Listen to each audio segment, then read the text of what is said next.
Well, good afternoon, and thank you, Chuck, for that very kind introduction. And let me just tell you what a pleasure it is to be here with you celebrating today. And I also want to add my congratulations to Ben Ayers. I had the pleasure of having dinner with Ben just last week, and to hear his vision and his enthusiasm for taking this college to even greater heights was inspiring to me. So, Ben, congratulations and welcome. And again, I couldn't be happier to be here with you on a Friday afternoon. I'm sure you're all wondering, how did I get to have a banker give my commencement speech? Gary Trudeau, the great cartoonist, once said that commencement speeches began based on the belief that outgoing college students should never be released into the world until they were properly sedated.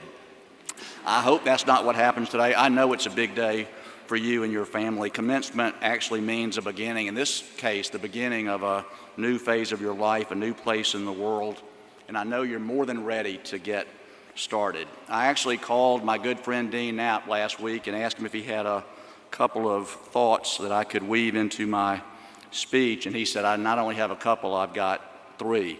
Be brief, be quick, and be short. So, given Dean Knapp's inspiration, I want to accomplish all three and just hit three very simple topics that I think have played a big role in whatever success I've had and hopefully in all the success you've had. And those three topics are thinking big, working hard and persevering, and serving others. When I think of thinking big, I think of Donald Trump. He puts it plainly, as he always does. He said, if you're going to be thinking anyway, you might as well be thinking big. Albert Einstein was a little more eloquent when he said, we can't solve our problems with the same thinking we used when we created them. During your time here at Terry, I know you've developed new ways of thinking. It's a very important benefit of higher education. New ways which lead to new ideas, maybe even big ideas that'll take hold and make the world a better place, and a grateful world will reward you for that. Thinking big involves being bold and facing your self-imposed limitations.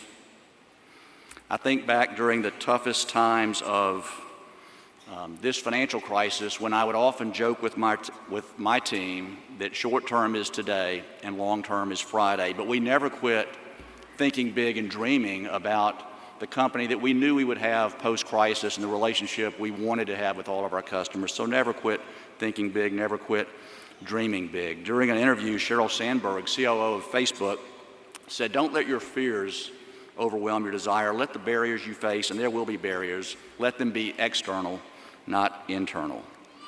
Bill Gates was clearly a big thinker. You probably know his first venture, a company called Trafidata. It was a miserable failure. He designed a product that didn't even work, but he kept thinking big, and the experience helped pave the way for the founding of Microsoft.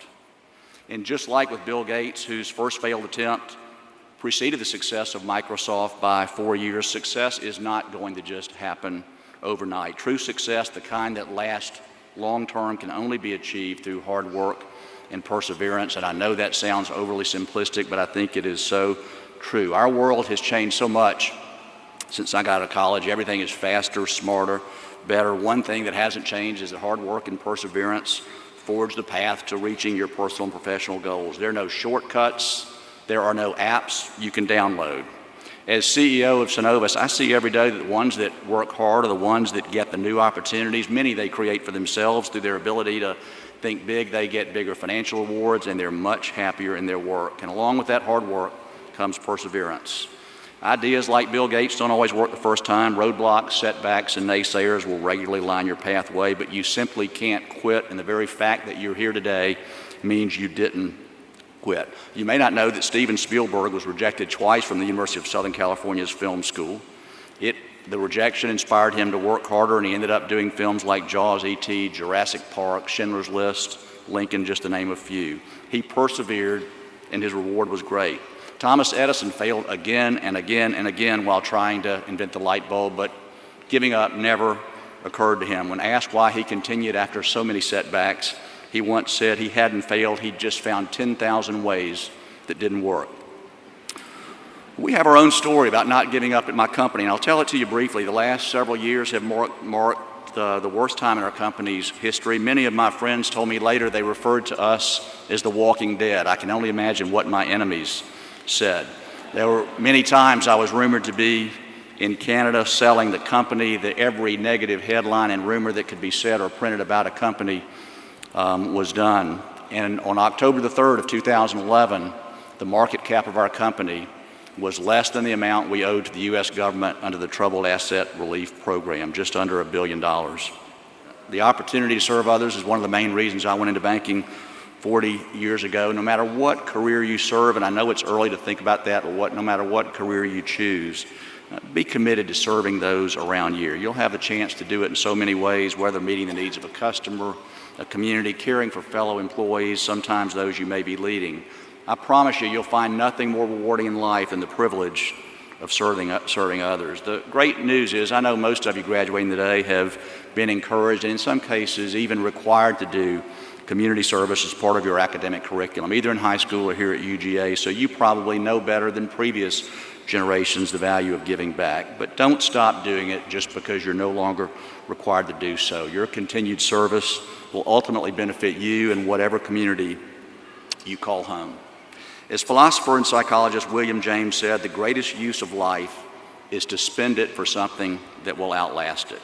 Let what you do for others define the legacy you leave behind, whether it's in your home, your workplace, your community, the state, the nation, or the world. Now, I promised Chuck to be brief, quick, and short, so let me close with a brief recap. Remember to think big. Don't be limited by what you can only see right in front of you. Dream big and you'll accomplish big things. Remember that working hard and persevering are not optional, but are required for success in life after UGA. And selfless service to others will lead to greater fulfillment in life than any job you could ever do. Money is good and certainly necessary, and I'm sure that motivated some of you to attend business school. But if all you do is work and keep for yourself more than you offer to others, and you will have missed your moment to make a lasting mark on the world and the generations that follow. Sir Winston Churchill summed it up like this: we make a living by what we get, we make a life by what we give. Thank you for allowing me to share this exciting time with you today. Congratulations and good luck.